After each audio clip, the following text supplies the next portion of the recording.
Alrighty, what is going on, everybody? Welcome. We are doing another live stream here on the Jamsville YouTube channel. It is currently Wednesday, August 21st, and it is currently 12:03 p.m., and I am ready to rock and roll. We're going to have a good time in this stream. Going to be a little bit different than any other video that I've done, so I'm a little bit nervous, but I know that it's going to go well. So welcome. If you are watching, make sure you drop a comment down below in the live chat so that I know that you're watching. Feel free to let me know where you're watching from. It's always fun to see where people are watching from. So today we are going to be going through the whole entire process of writing some cool chord progressions and then soloing over them. And this is going to be a really important video, and I'm planning on doing more videos and streams like this so that you guys can actually see more of the actual writing process that goes into creating music and not just soloing over some random backing track or random song, but what if I want to create something from scratch and actually even record it too? So we're going to be looking a little bit of recording as well here so that we can get some awesome stuff cooked up, and not just get it cooked up, but get it cooked up quickly. That's one of the key things here, is that we're going to be using our improvisational skills and our knowledge of music in order to be able to get this done quickly, right? We don't want to have to take weeks to be able to write a solo out or something like that over a song that we're working on, or to be able to come up with a chord progression that sounds good. So without further ado, let's get started. Okay, so what we're going to be doing is, first, we're going to write the chord progression, and then we are going to record the chord progression, and then we're going to talk about soloing over the chord progression. And we may go through a few different chord progressions because it's just fun to go through a lot of different chord progressions. So first thing first that you need to do if you're going to write a chord progression, of course, people go through this in different ways, but what I like to do is I like to pick a key. So that way I know I can pick a key and pick different chords out of it that I know are all going to sound good together. That's very important, that the chords in my chord progression sound good together. I don't just want like a bunch of random stuff. No, that kind of, that kind of thing is not going to work really well. So that's the beauty about picking a key, is that we know all those chords are going to sound good together. And of course, to some of you, this may seem very obvious if you watch some of my other videos, but I remember when I first found out about this, it was kind of mind-blowing, because I would always listen to like Led Zeppelin and all this kind of stuff and wonder, like, how the heck do these guys come up with these chords that all sound good together? And it wasn't until I learned about keys and how you can get all these chords that come out of a key that I realized, oh, that's why they sound good together, because they all come from the same notes. So we're going to go ahead, and I just feel like playing in this key today because it's a good guitar key. We're going to go ahead and pick the key of E major for this particular chord progression or chord progressions that we will write in this stream. Okay, so first of all, you need to know the different chords that are in keys. I've talked about this a lot in videos, and if you really want to learn it the best way possible, then make sure you head on over to jamsville.com and check out the Jamsville GPS Fretboard Fundamentals course. That way you can learn how to thoroughly understand and navigate any key that you want. But we're going to kind of blow through this here. So I'm going to list out all of the different chords that we can find in E major, and with the knowledge that they're all from the same key, okay, and therefore they're all going to sound good together, then I can basically just pick random chords, and I know that they're probably going to sound good. So in the key of E major, the one chord is going to be an E chord, of course, and For those of you familiar, it's good to number the chords. This helps us keep consistency between keys. So then our 2 chord is going to be F sharp minor. Our 3 chord is going to be G sharp minor. And then our 4 chord is going to be A major. By the way, those of you who don't know, if I just write E or A or B or something like that, that means it's a major. So it's major by default unless indicated otherwise. So then we have B, that's going to be our 5 chord. And then we have C sharp minor is our 6 chord.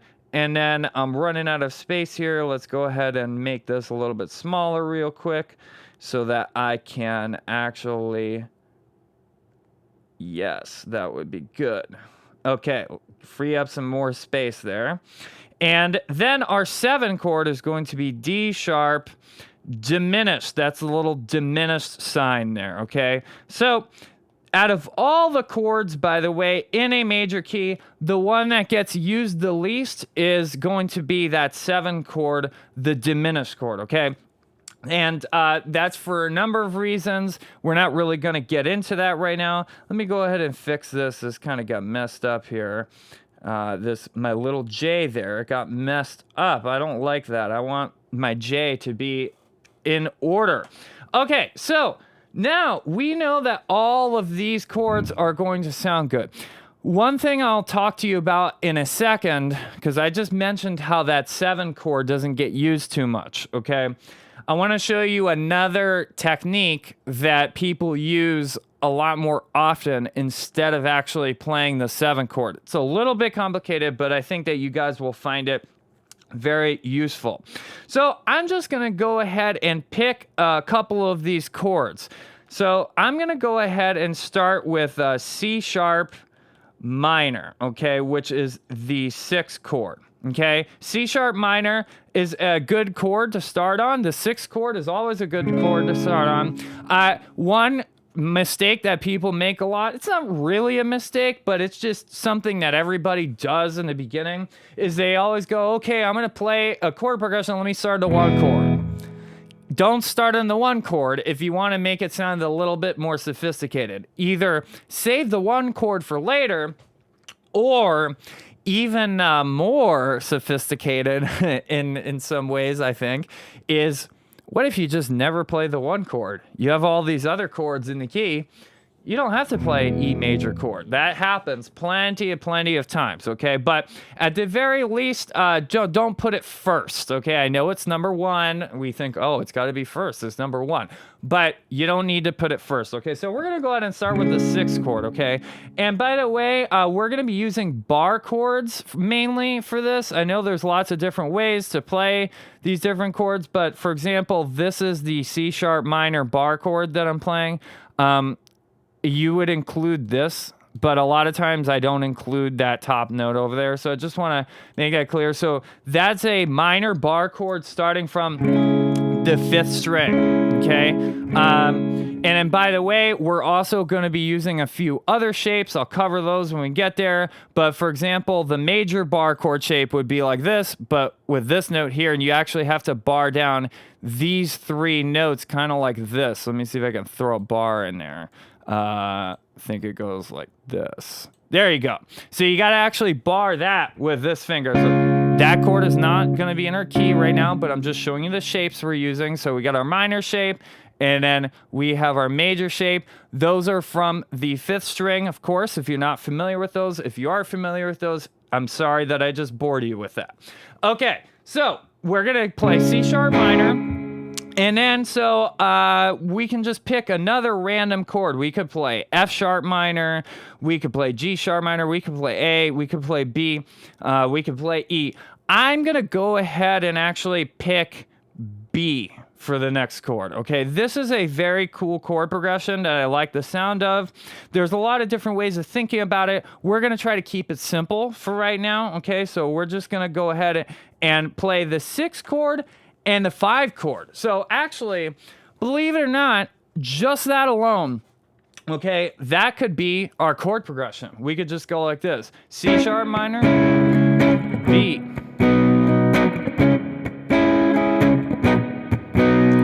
Not a bad sounding chord progression at all. That happens a ton of times in a lot of songs. There's actually a song that I'm currently working on releasing in a little bit that uses that chord progression a lot.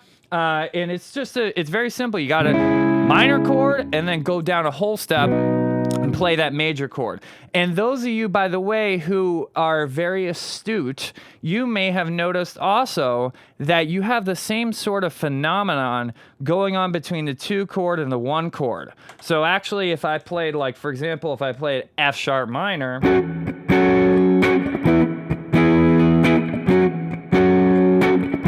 very like basically the same relationship between each other. You got a minor chord and you got a major chord that's a whole step below. Okay, but let's go ahead and just stick with this for right now. We're gonna go ahead and stick with the C sharp minor and the B. So we could just make this, we could make it those 2 chords, but let's go ahead and let's do something a little bit more interesting. So let's pick another chord. By the way, there's so many different ways that we could go about this. Like, for example, we could go C sharp minor B, back to C sharp minor again, and then play a different chord after that, for example, okay? For example, what if we pick C sharp minor, B, and back to C sharp minor, and maybe like F sharp minor? That might be interesting. Let's actually go ahead and do that. So we're gonna go C sharp minor 6, B5, back to C sharp minor. So even though it's a 4 chord loop, we don't have to have 4 different chords. Okay, we can actually repeat one of the chords in 2 different places. So we get the 6th chord again, and then let's actually go down to F sharp minor, which is the 2 chord. Okay. And by the way, I see some more people are jumping in the stream. Make sure you comment below. Let me know where you're watching from. Say hi. Let me know if you have any questions, or since we're kind of writing stuff on the fly, guys, suggest a chord that you want to see, or maybe suggest in the comments a chord progression that you want to hear. Here in the key of E major. Let's make this interactive for everybody. I think that would be a lot of fun. So let's just leave it like that for right now, okay? So we got C sharp minor, and we got B, and then C sharp minor, and then F sharp minor. So let me go ahead and show you, by the way, just in case you're watching, you don't know what I'm doing there with the F sharp minor. So I'm gonna go ahead and play a 6-string root bar chord here. So that's our F sharp minor bar chord, okay? So if we're ever gonna play a minor chord starting from the 6th string, we're gonna use that shape. And then of course, if we're gonna play a major chord, it would be this shape, okay? Just in case you may not be familiar with that. Again, if you're already familiar with that, sorry I'm boring you, but there's a surprising number of people who don't know their bar chords. Okay, so with that being said, let's actually go ahead and lay down this chord progression. And then actually, you can't see it right there, but I got my bass here, and we're gonna go ahead and also lay down some bass parts on this as well. Okay, so those of you who are familiar, this is a program called Logic, and this is what I primarily use to actually make these videos and also to record my music that I work on. Yeah, so we're gonna go ahead and record in here. So let's go ahead, and I have already set up a drum loop here. It's this kind of sloppy sounding drum loop, but I kind of like it. So let's listen to it really quick. So I'll probably play something like this, like.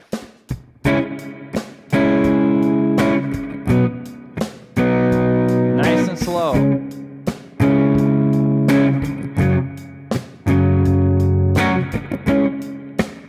Something like that. So I just want to kind of get it in my head what's going to be the idea before I actually go ahead and record it. So let's go ahead. We're going to switch to this track. This is going to be our rhythm guitar track here, all right? And let's see if I can get this thing recorded. So C sharp minor, B, C sharp minor, F sharp minor. We'll do a couple of passes through and get something good here.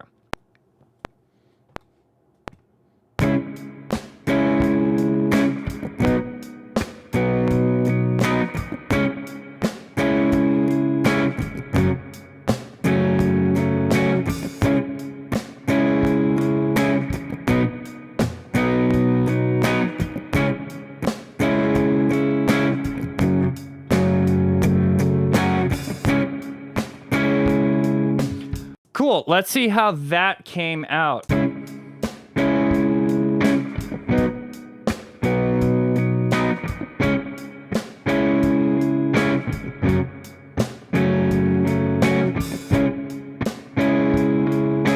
Okay, let's do that one more time. There's just a couple little teensy weensy things in there with the feel that I didn't like that much. We'll do it one more time.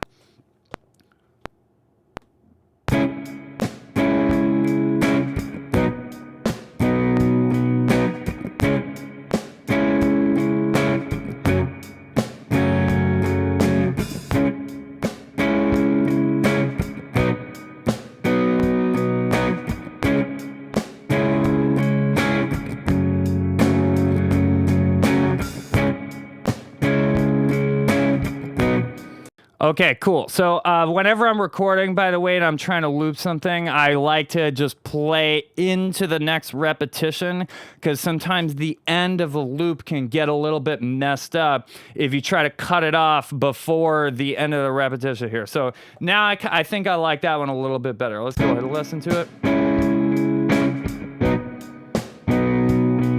It's a pretty tough tempo to play at, actually. That just like, it's slow enough where you want to rush it a little bit.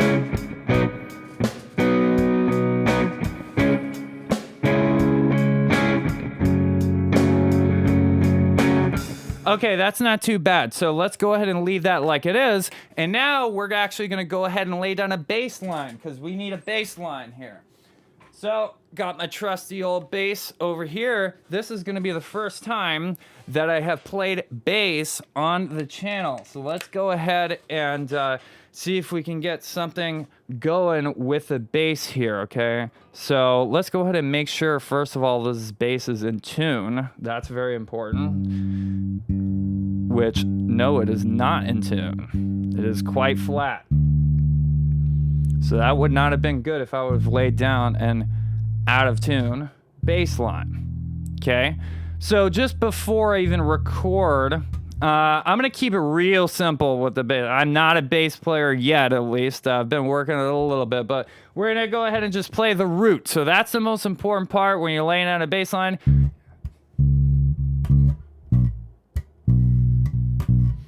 So I'm playing a C sharp, I'm playing a B, I'm playing a C sharp, and then I'm playing an F sharp. That's it, okay? And you can get a little bit fancier. You can throw the fifth. You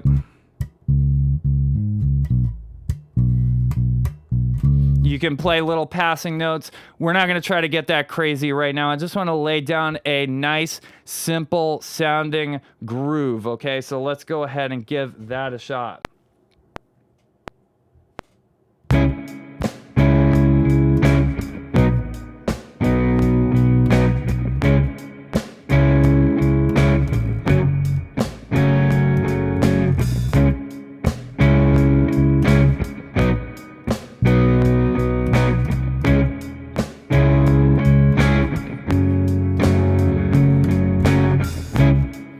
Okay, let's see how that came out. I know I did. I broke what I just said. I couldn't resist. I had to try to put a little passing note in between a couple of the chords. Let's see how that came out. I might do one more.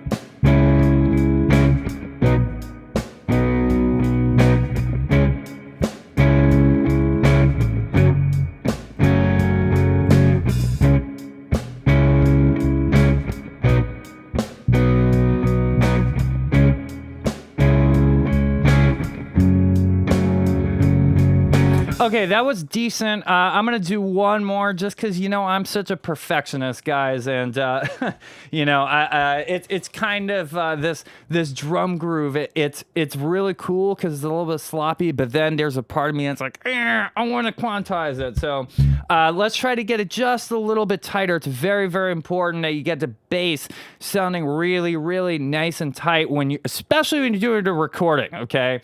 So let's go ahead and do that one more time, and let's see if I can nail maybe a couple more of those little fills that I did there.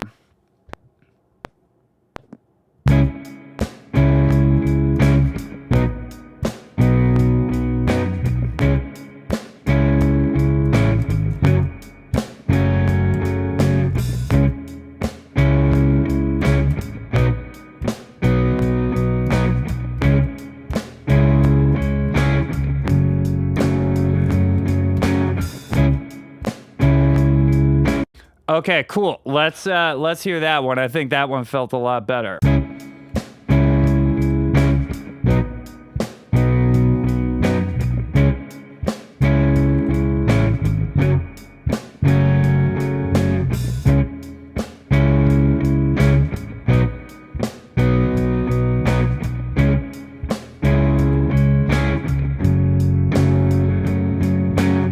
Okay, cool. Not bad.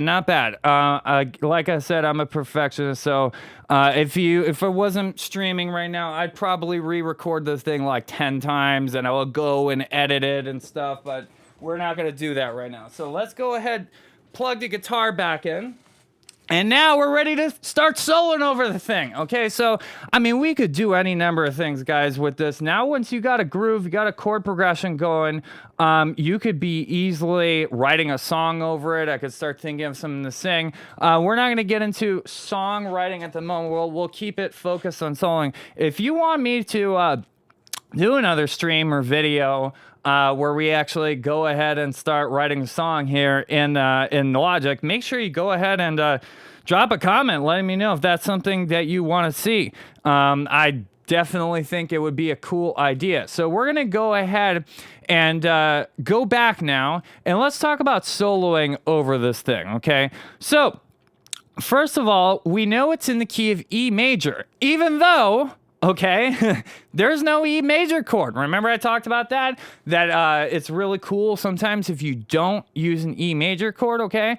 So the reason actually that I would know that this chord progression is in the key of E major, if somebody just, gave this to me, or I heard it in a song and I didn't have all this information that I presented you guys with before I actually wrote this, the way that I would know it's in the key of E major is very simple. Well, because this is the only key that I can find all of these chords in. There's no other key that has C sharp minor, B, and F sharp minor in them. There isn't. The closest keys to E major would be, for example, A major. That only is one note difference, but A major does not have a B major chord in it. The key of A major has a B minor chord in it. So that's not gonna work, okay?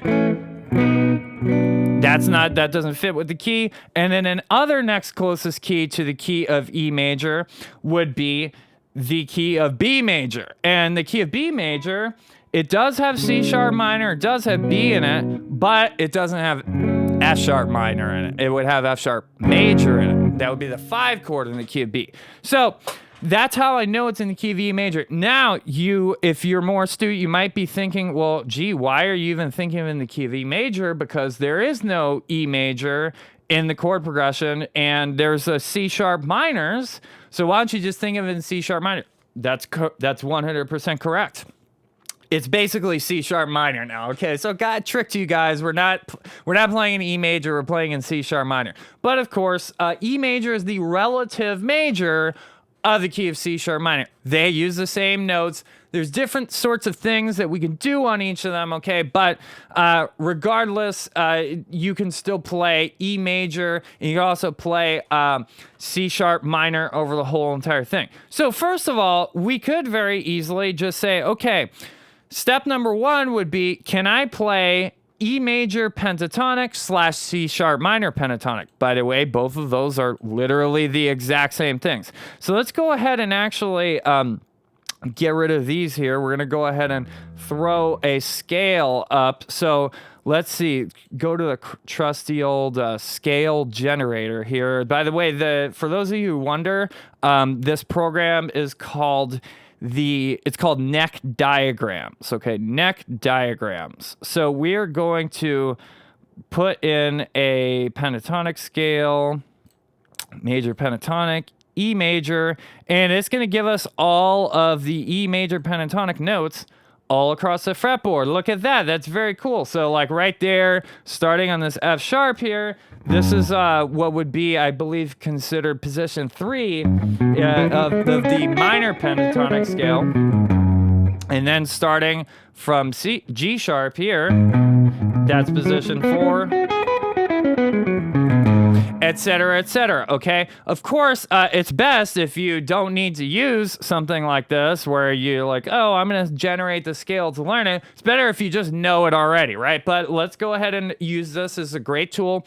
If you want to learn these things really, really well, okay, make sure you head on over to Jamsville.com, pick up the Jamsville GPS Fretboard Fundamentals course so you can learn how to figure out whatever key you want over the whole entire neck, all the chords in the key, and where all the notes are so that you can solo over stuff. That's better than needing to use a scale generator. But anyway, let's go ahead and use this, and it should be helpful to you all.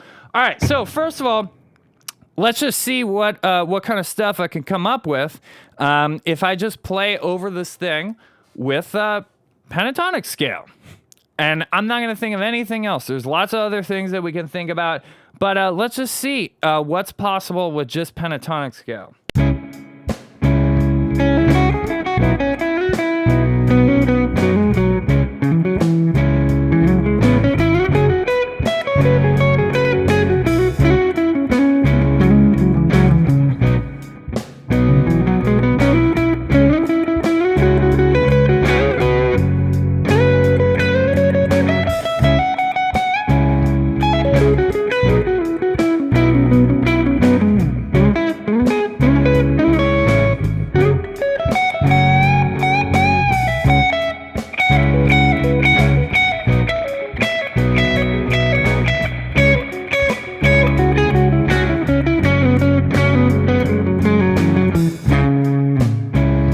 Okay, so that's actually, I mean, to me, that's a lot of fun. Let's go ahead and raise. I hope that you guys can hear everything. It's kind of hard to mix this stuff like on the fly here just to make sure that you can hear the guitar standing out.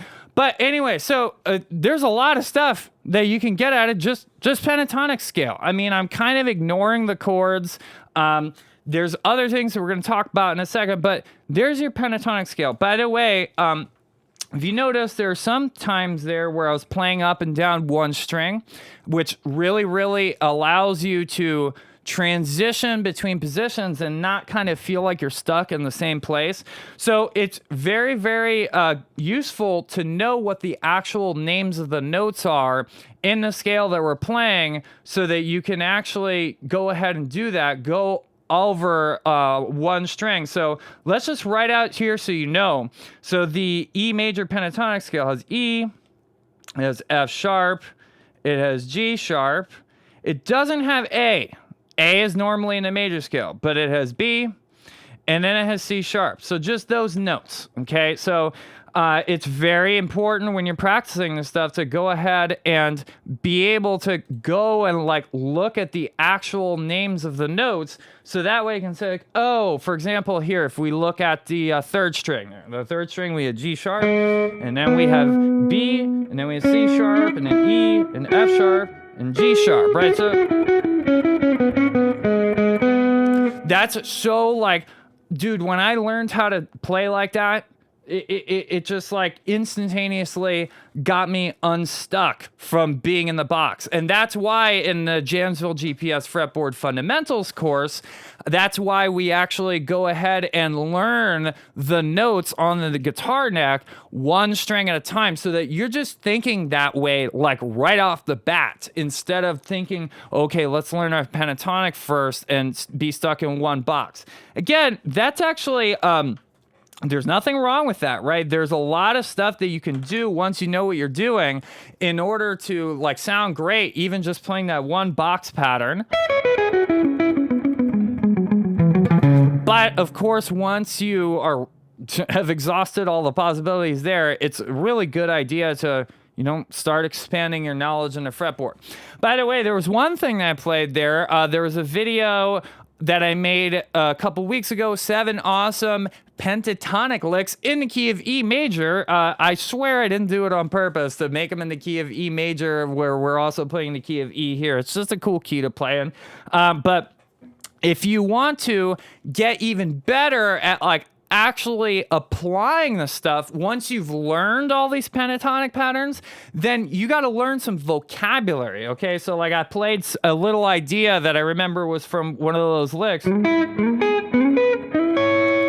like this is super cool because it's automatically transferring over a whole bunch of positions, and it just teaches you new ways of actually combining the same notes, right? When you first learn about these things, it's like, oh, okay, I'm playing and I'm very limited in the different shapes and blocks that I can sort of sift out of all of these notes in the fretboard. But the more experience you get and the more vocabulary you learn, then you can go, oh, I know what a string skip and do all kinds of different things that you don't normally hear other people playing, okay? So that really, really helps. All right, so now we're going to talk about how would I also play some other stuff over this chord progression, okay? So first of all, I can use the whole entire E major scale. So let's go ahead and write that out. So we wrote E major pentatonic before.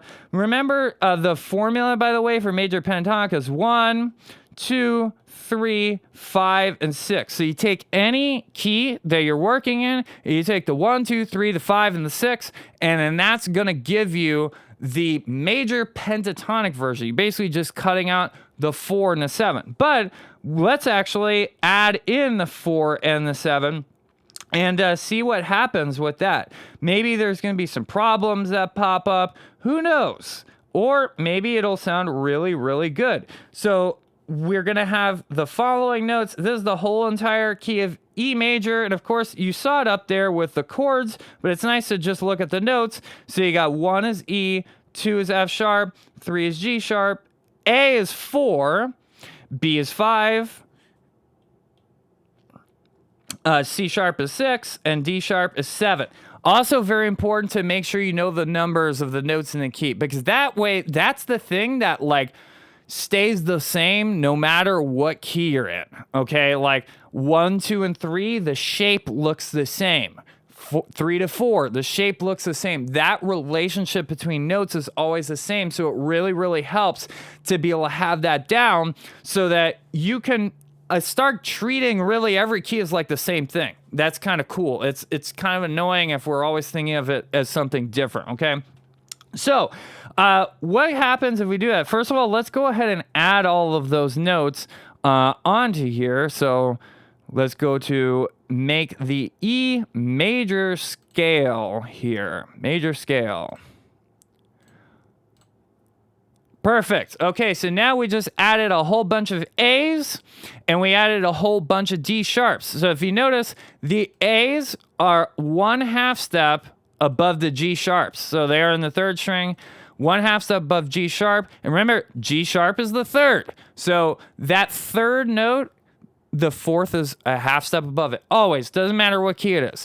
And then also the 7th, D sharp, which we didn't have before, that one is a 1/2 step below the root. Okay, so if you know where your E's are, your roots in that key, that's very important. So let's go ahead now. Let's see what it sounds like if I go ahead and solo. I'm going to try to use the whole entire E major scale. Not all the time. Okay, that's, by the way, classic mistake that people make when they are trying to use the major scale is they think, I got to use all the notes in the major scale all the time.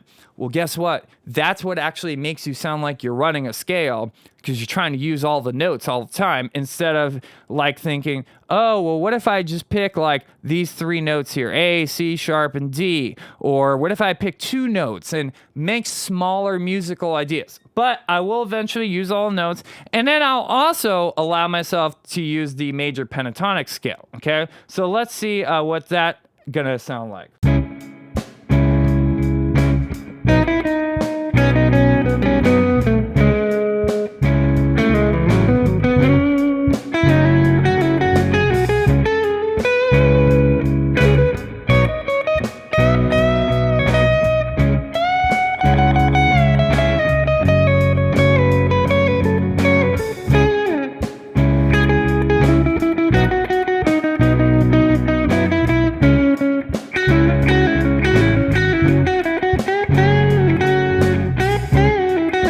Notice I'm just using 3 notes, 4 notes here.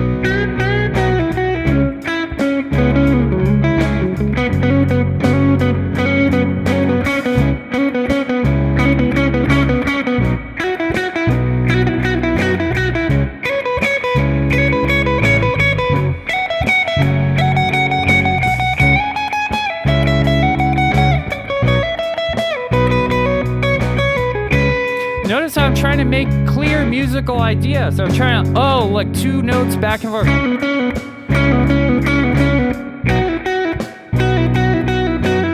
Okay, cool. So now I have access to a few more different sounds. I was still playing a little bit of pentatonic there at times, but adding in those 2 extra notes gave me access to some other colors. By the way, one thing I love about playing the full entire major scale is actually going ahead and starting to work on some of these bends here. So if you might have heard that this D sharp here on the 2nd string, I bent that up to D. Sorry, to E, not to D. D, you can't bend down. You have to bend up. That's such a cool sound when you bend the 7th of the key up to the root. Because that note already kind of wants to go up. It wants to go doo-doo, but then if you want to sound really good, practice all the bends in the key. So say, okay, I'm going to take this E here. I hope you're seeing this on the 2nd string. I'm going to take that E and I'm going to bend it up to F sharp. So you play the E. Here's the F sharp. So I got to make it sound like that.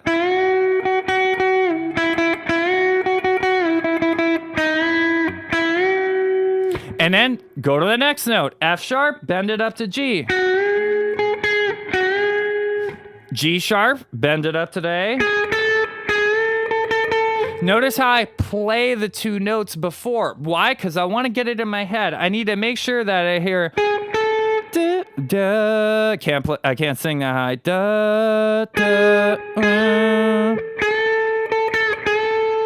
This is a great ear training exercise, by the way. You have to have good ears to be able to bend competently. So A going up to B. Also, it helps more when you're actually playing over the track. Let's actually put the track while I'm doing this. Because they can actually hear if the bend's in tune. So.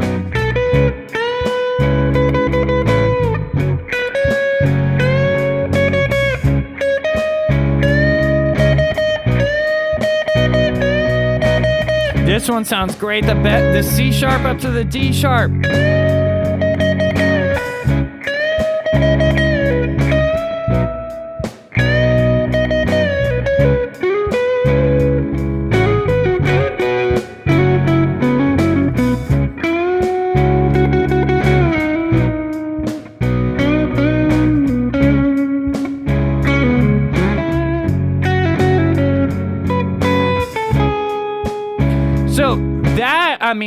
Everybody always just plays like one bend in the pentatonic scale, but it's much more rare for you to see people who know all of their bends in the major scale, okay?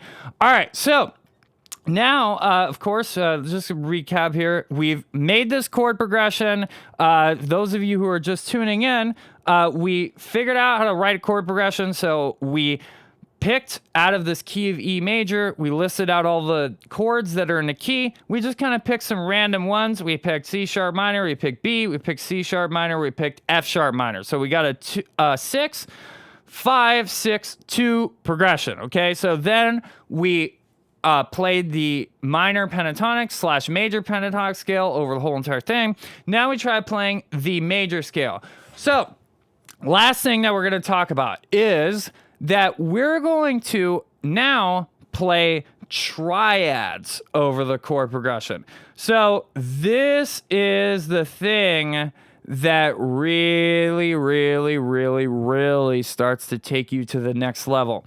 And it takes you to the next level for so many different reasons. I don't even want to get into all of them right now because it's going to take me too long and you guys are going to get bored.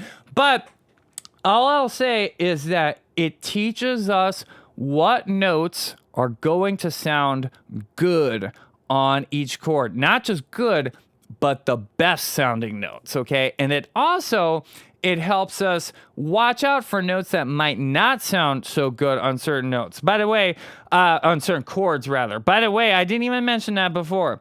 So, for example, this is something I got to do a separate stream video on. there's certain notes that I was just naturally avoiding because my ears are just so used to it, but a lot of people might not avoid. So for example, if we look at the C sharp minor chord, if I play this A note, okay, see how there's an A in the key? I'm going to play that A over the C sharp minor chord. Let's see what that sounds like. That's the B chord. Now we're back to C sharp minor. Did that sound good to you? No. I don't think it sounded good to me. So, what's the deal with that? There's actually certain chords, certain notes that sound bad even though they're in the key. Okay, and by the way, for the most part, this problem happens when we're using the whole entire major scale. Okay, it doesn't really happen that much when we're playing the minor pentatonic scale or the major pentatonic scale, but it can still happen. Okay, so we can fix all that though by learning triads. Okay, so how do we figure out triads? So triads are just the three notes that basically comprise each of the chords in the progression. So if remember, we had C sharp minor, we had B, we had C sharp minor, we had F sharp minor. So really, we only need to find out three different triads to be able to utterly annihilate this chord progression. Okay, so let's write out those chords, and then we're gonna figure out what the notes in each triad are, and then we'll pick them out actually from the whole entire E major scale, which is listed on the screen there. So how do we figure out what the triads are in the, how do we figure out what the notes are in each triad? It's very, very simple, guys. Every single one of these chords is built in thirds, okay? So you start on the root note of the chord, which is the note that the chord is named after, and then you skip a note and you skip another note, and that gives you all the notes that are in a chord.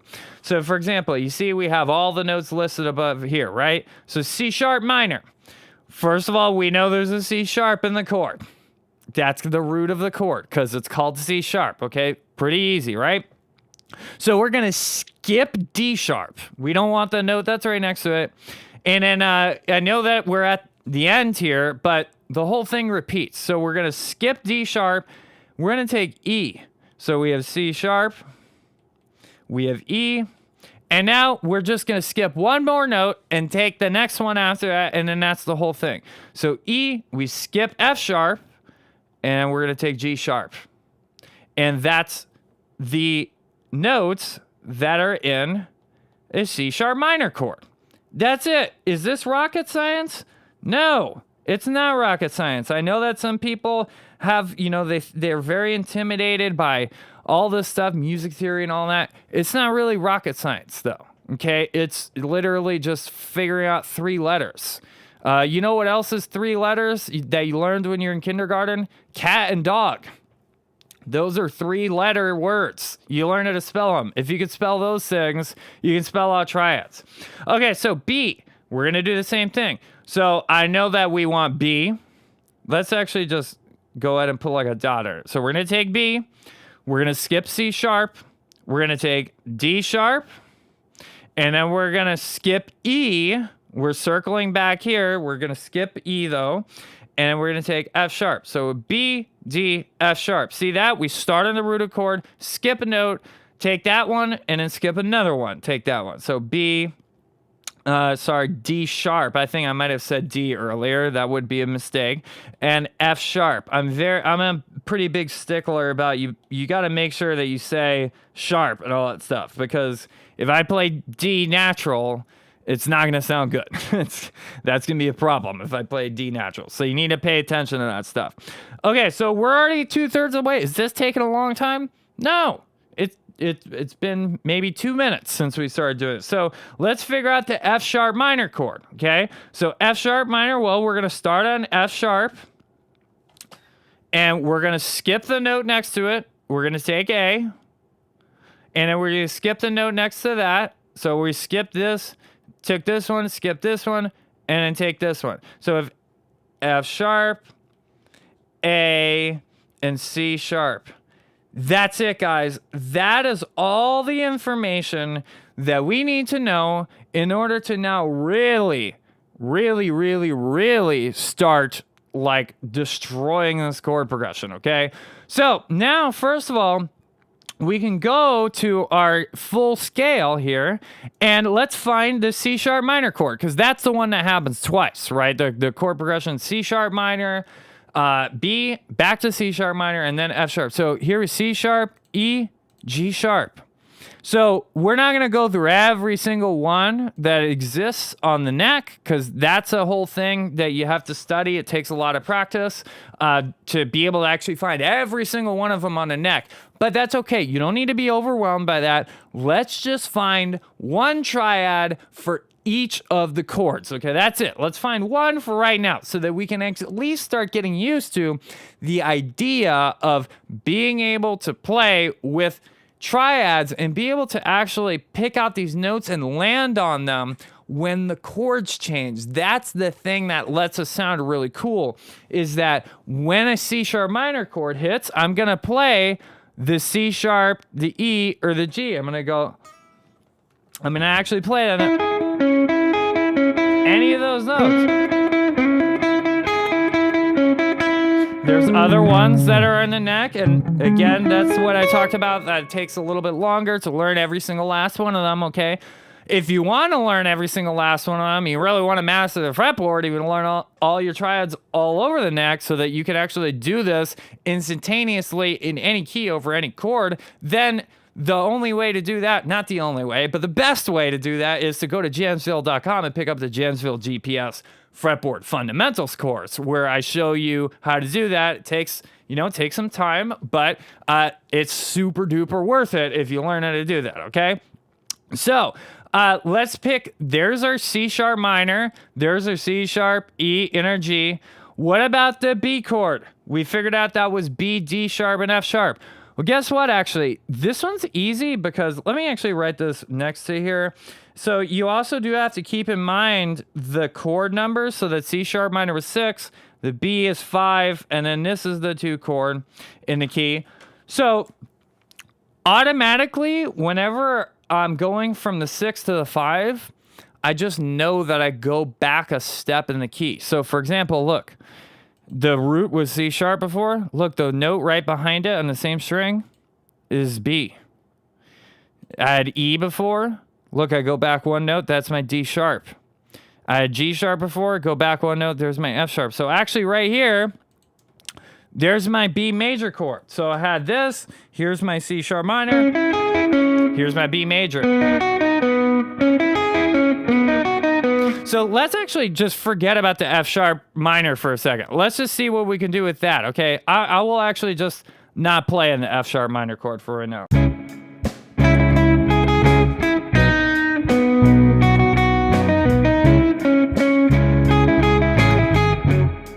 Not gonna play there.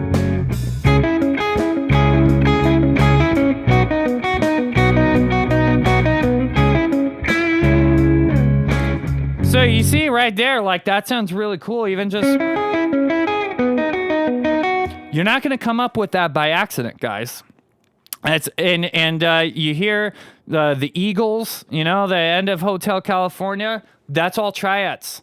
If you don't know your triads, you're not going to play anything like this. You're just going to continue sounding like you're running scales, okay? So that's the cool thing, by the way, is when we solo with triads, we don't sound like we're running scales. Why? Because, well, we're not running scales.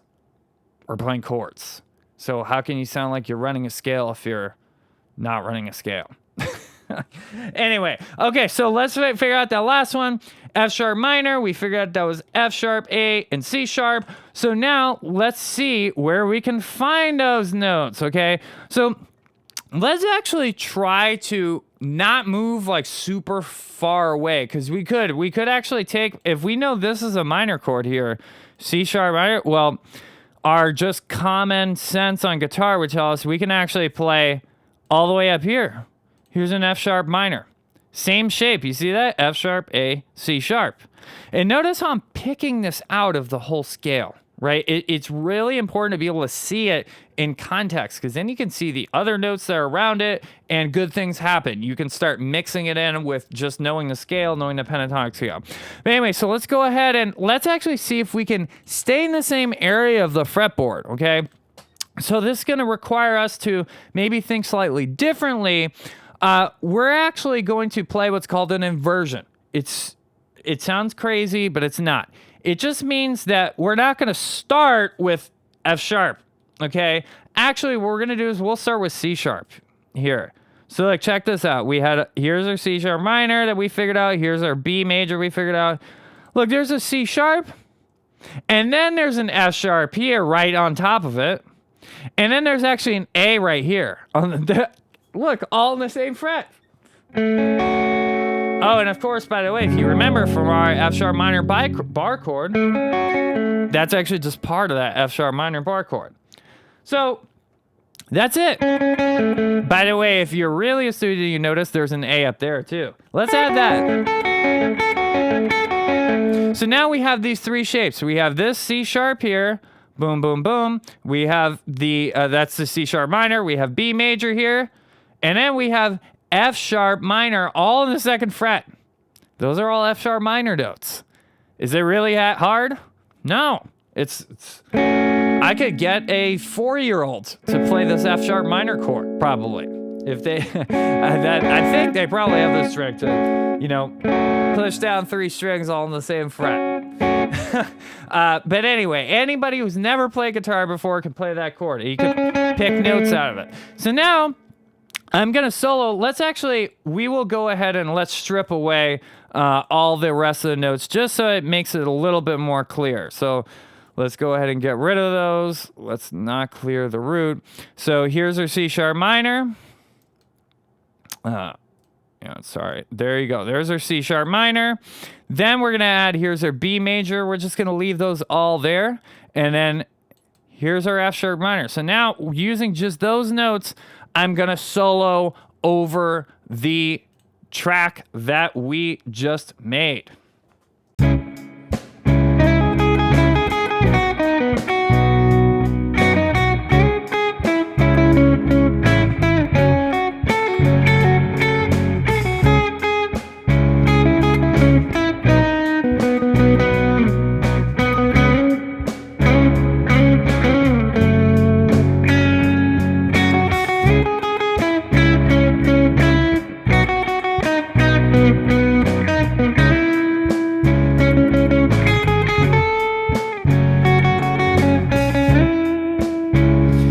Of course, I'm only sticking in one area of the fretboard, not even an area, just a little tiny snippet there, right? Like the half of an area of the fretboard. I'm not using all of the notes that are possible, but this is why you got to practice them all over the entire neck. Let's go ahead and go, we'll put back on the thing. So if you want to, you're watching this, go ahead and pause here and see if you can find all of those triads that we listed out right there in the lower left-hand corner.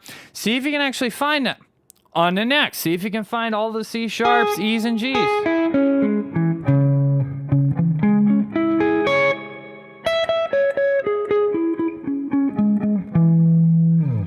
If you can do that, you're going to get a whole heck of a lot better at guitar and a whole heck of a lot better at soloing. So, and the best way is going to be, again, go ahead and pick up the Jamsville GPS Fretboard Fundamentals course where I show you step by step how to do it in all keys so that you can know all these things and be able to access them every time you need. So, with that being said, let's go ahead and we're going to start wrapping things up here. We're going to just play over the thing a little bit, and let's see what happens. And let's see, we'll go ahead and record it. Let's see, let's use more of a distortion sound, actually.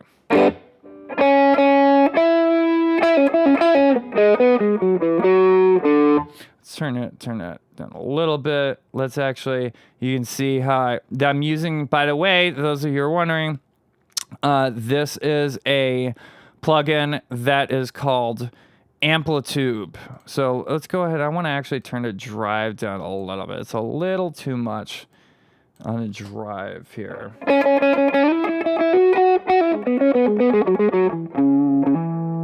We'll turn down the sensitivity and the compressor a little bit too. Okay.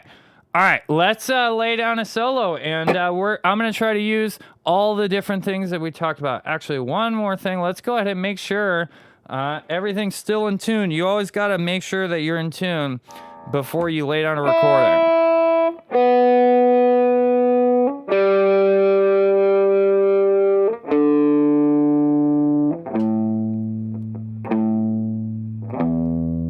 All right, we just need a little bit of tweaking there, but always good practice to check before, okay, guys? All right, let's lay some down, and we'll take this little loop thing off so that I can get the take going. Okay, ready?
All right, so that's what I'm going to leave. That's my solo that I'm going to leave there, hitting Command S, and that is it, guys. So we wrote a chord progression, we recorded it, and then I explained the thought process behind the solo. It looks like I was clipping a little bit there.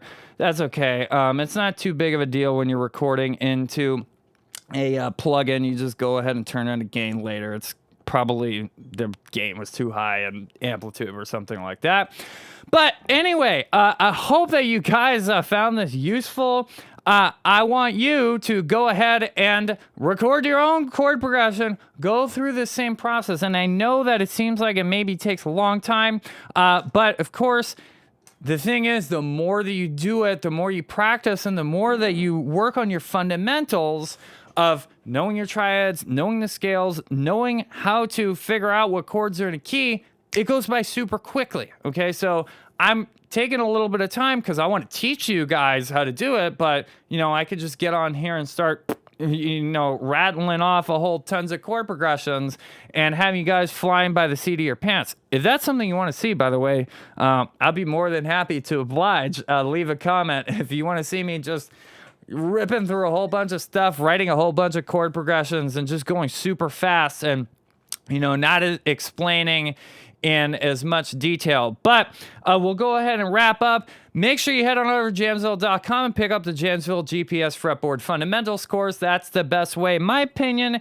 to learn all this stuff, learn your triads all over the neck, learn your scales all over the neck, so that when you go to solo, you can find all these things very, very, very quickly. Also, make sure you head on over to Jamsville merch store. Pick yourself up a Jamsville t-shirt.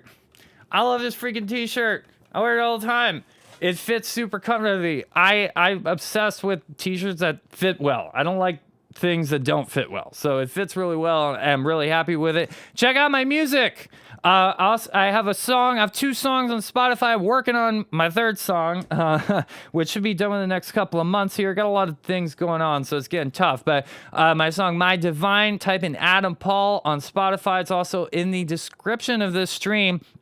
And yeah, if you have any suggestions for other videos or streams that you guys want to see, make sure you drop them down in the comments below and just say hi. You guys are awesome, and I really appreciate you guys watching the video. Subscribe to the channel, hit that like button, by the way. And until next time, listen, learn.